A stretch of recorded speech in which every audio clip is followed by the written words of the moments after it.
was this Ball State experience like? Because now you're getting into Indiana, and like being black in Indiana is again is another experience, you know? Yeah, being black in Indiana is, I'm sorry, y'all, is different. It was Yeah. definitely more or overt. Um, Mm-hmm. I I felt I did not feel safe when I left the campus. Mm-hmm. There were elements of that Muncie. that was, yeah, Muncie. I was yelled at, people driving by, whatnot, called names. It was not good. I enjoyed being on campus. I had a great time on campus, but the community, it was made very clear that I was not welcome there, in the Wow. community. And so, Wow. but in that, yeah, it was a really good program. Academically, I learned a lot of skills. My Still my favorite supervisor of all time, Mm-hmm.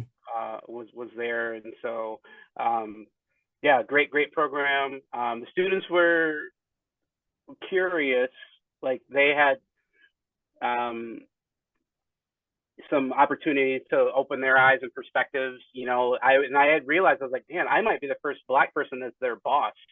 Like, Mm-hmm. so here it is, like, I'm, what would it be, um 18 to 22. Yeah, so I'm 22, 23 years old now, and Okay. I'm working with 18, 19-year olds. So Mm. imagine being 19 years old, and this is the first time that a person of color, is your supervisor. And so Wow. I had, Trailblazer in they that never, way, yeah. Mm-hmm. exactly right. So that we never really brought it up, but you could feel it of like, yeah, for some of these students that I'm supervising, like this is the first time they've, had a black man like in charge, and Wow. they may have to wrestle with some of that. So, or as I share some of my stories and experiences, like, if they were like quote unquote colorblind, like, oh, race isn't an issue, and I'm like, well, I'm telling you as your supervisor what you like, but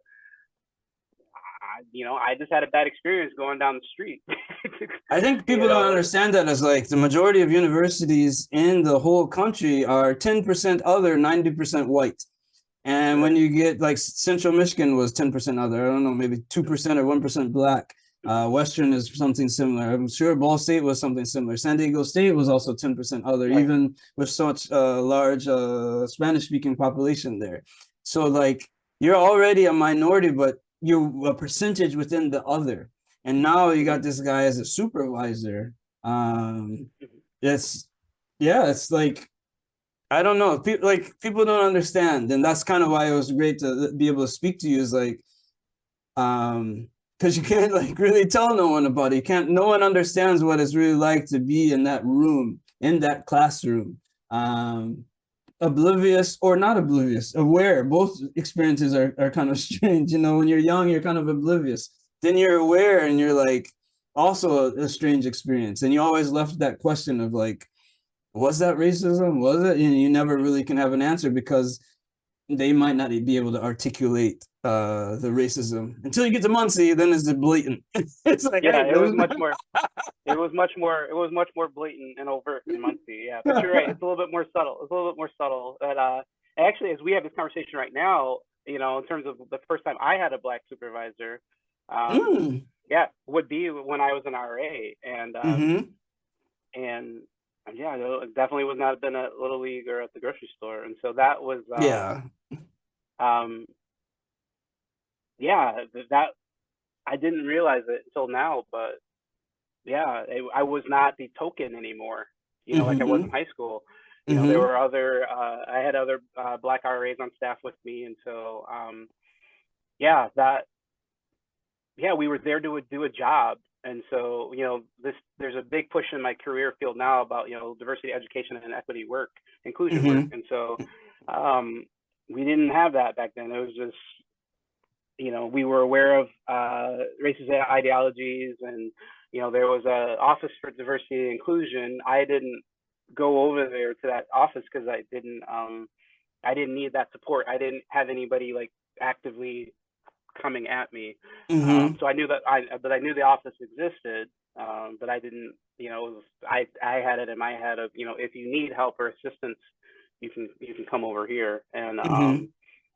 But yeah, again at Muncie, yeah, there were other Black staff that I worked with. Um, but yeah, as soon as you stepped off campus, it felt very, very different. Well, then there's the end of the chapters of our conversation is that okay, and not everyone understands this experience. You have a master's degree and it's useless in one way. It can be useless. What do I do with this thing? You know, what do I do with this thing? How did you figure out what to do with your master's? Yeah, so my master's is in higher ed administration, and so I knew in that as an assistant hall director, the goal was to become a full-time hall director.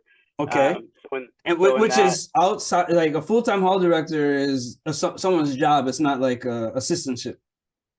right, it's not internship, it's your Okay, first right, like okay. career job. Yep. Yeah, So right.